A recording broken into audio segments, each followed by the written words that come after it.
तमाम देखने और सुनने वालों को अस्सलाम वालेकुम।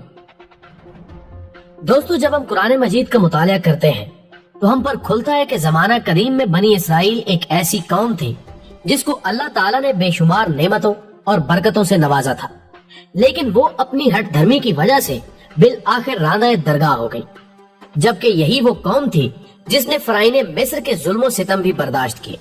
और आज की इस वीडियो में हम आपको उस फिरौन के अहवाल बताने वाले हैं जिसने अपने झूठे दावे खुदाई के लिए जब जुल्म तादी को अपना शार बनाया तो अल्लाह रब्बुल इज्जत ने उसे दरियाए नील की बेरहम मौजों के सपुर्द करते हुए उसकी लाश को आने वाली नस्लों के लिए इबरत बना दिया, जिसके मुतालिक कहा जाता है कि न सिर्फ इसकी लाश पर वक्त के साथ साथ गोश्त का इजाफा होता है, बल्कि हर साल एक मखसूस दिन को उस पर चूहे छोड़े जाते हैं ताकि वो फालतू गोश्त से अपने मैदे की ज़ियाफत कर सके। मोअज़्ज़िज़ ख़वातीनो हज़रात, जैसा कि औराके तारीख की शहादत है कि मिस्र के हर हाकिम को उसके असली नाम की बजाय फिरौन के लक़ब से याद किया जाता था, और खास तौर पर वो फिरौन जो कि हजरत मूसा अलैहिस्सलाम के दौर में हुक्मरान था, वो अपनी झूठी खुदाई का भी दावेदार था। और जब अल्लाह के इस जलीलुल कदर पैगंबर को हुक्म हुआ कि फिरौन के पास जाओ, वो सरकशी कर रहा है और उसे अल्लाह की वहदनियत का पैगाम दो, तो आप हुक्म इलाही की बजा आवरी में दरबार शाही पहुँचे और मनसब नबूवत अदा किया। तो उस बदबख्त ने हिदायत कबूल करने की बजाय मजीद सरकशी इख्तियार कर ली और कहा कि नाउज़ बिल्लाह, ये जादूगर है। और फिर उसने उस दौर के नामवर जादूगरों को आपके मुकाबले के लिए तलब किया, जिन्होंने इस शैतानी इल्म के जोर पर जब अपनी रस्सियां आपके सामने फेंकी तो वो सांपों का रूप धार गई, जिस पर हुक्म इलाही आया कि मूसा अपना आसा इनके सामने फेंक दो। और जो ही आपने अपना आसा मुबारक जमीन पर फेंका तो वो एक अज़दहे की सूरत इख्तियार करके उन सब सांपों को निगलने लगा। इस अमल को देखते हुए जादूगर जान गए कि ये हरगिज जादू नहीं बल्कि कोई आसमानी कुव्वत है जो हजरत मूसा अलैहिस्सलाम के साथ है।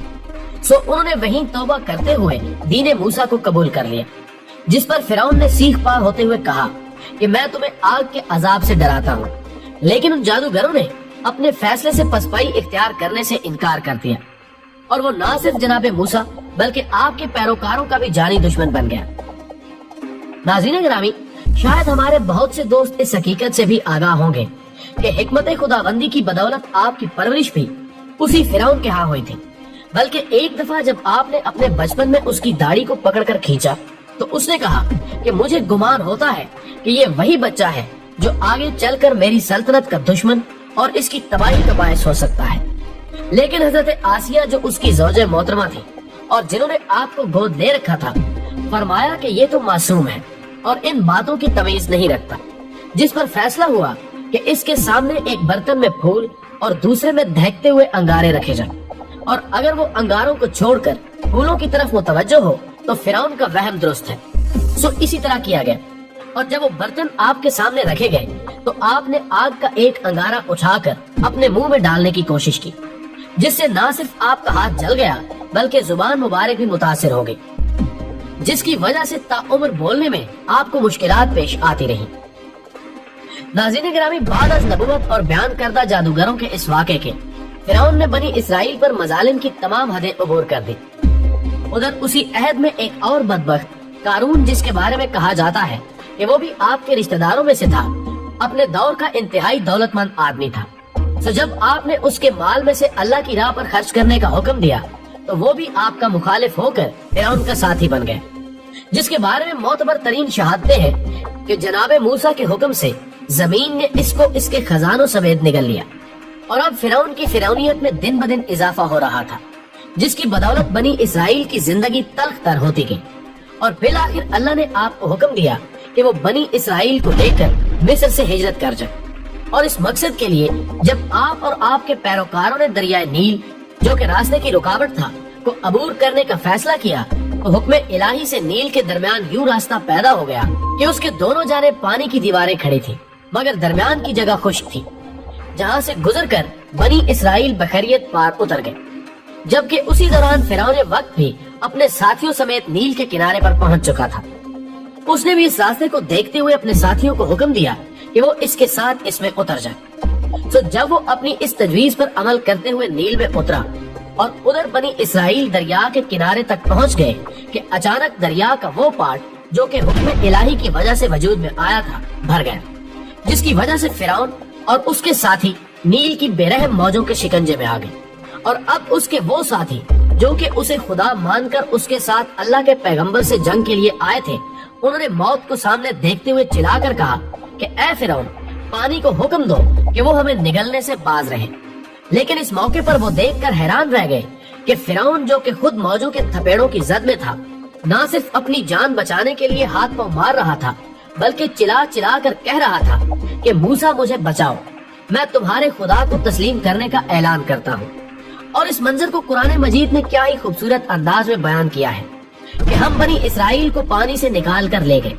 جب فرعون اور اس کے لشکر ظلم کی نیت سے ان کے تعاقب میں چلے،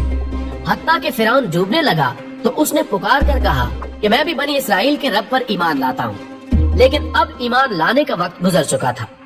سو جناب موسیٰ نے کہا کہ اس سے پہلے کہ تو سرکش اور ظالم تھا، لہٰذا اب توبہ کا وقت گزر چکا ہے۔ مزید اللہ تعالیٰ فرماتے ہیں کہ ہم اب تمہاری لاش کو ہی بچائیں گے تاکہ تم دوسروں کے لیے سامان عبرت بن جاؤ۔ اور اگرچہ بہت سے انسان ایسے ہیں جو ہماری نشانیوں سے غفلت برتتے ہیں۔ پیارے دوستو، اس قرآنی حوالے کے مطابق یہ بات بالکل واضح ہو جاتی ہے کہ اس کا جسم آنے والی نسلوں کے لیے بطور عبرت محفوظ کر لیا گیا ہے، جو کہ 1898 میں دریائے نیل کے کنارے وادی شامو سے ایک حنوط شدہ لاش کی صورت میں ملا، جس کو بعد ازاں قاہرہ منتقل کر دیا گیا۔ اور اس وقت سے لے کر اب تک فرعون وقت کی یہ ممی قاہرہ کے عجائب خانے میں دشمنان خدا کے لیے سامان عبرت کے طور پر موجود ہے، جس کا سر اور گردن اگرچہ سامنے ہے مگر جسم کا باقی حصہ کپڑے میں ملبوس ہے۔ ناظرین گرامی، اس بدبخت کی لاش پر مزید تحقیق کے لیے ایک شورا آفاق ڈاکٹر مورس نے اس کے جسم کے باقی حصوں کی بھی تصاویر لی اور اس کی موت کے اسباب تلاش کرنے کی کوشش کی، لیکن بعد ازاں اس کی لاش کو فرانس بھی لے جایا گیا، جس کے بعد تمام تحقیقات کی روشنی میں یہ بات سامنے آئی کہ اس کی موت کی وجہ اگرچہ غرق آب ہونا ہی تھا، تاہم فوری سبب اس کے سر میں لگنے والی وہ چوٹ تھی جو اس کی پیشانی پر لگی اور وہ جہنم کا رزق بن گیا۔ جبکہ یہ چیز بھی سامنے آئی کہ اس کی لاش زیادہ عرصے پانی میں موجود نہ رہی بلکہ اسے نکال کر حنوط کر دیا گیا، اور پھر ایک زمانے کے بعد یہ 19ویں صدی میں دنیا کے سامنے آئی۔ گویا اس کی دریافت اس قرآنی شہادت کی تصدیق تھی کہ ہم اس کی لاش کو آنے والی نسلوں کے لیے عبرت بنا کر محفوظ رکھیں گے۔ ناظرین محترم، اس عہد میں یہ رواج عام تھا کہ فرعون مصر کی لاشوں کو محفوظ کرنے کے لیے حنوط کر دیا جاتا تھا، جن میں سے کئی آج بھی محفوظ ہیں۔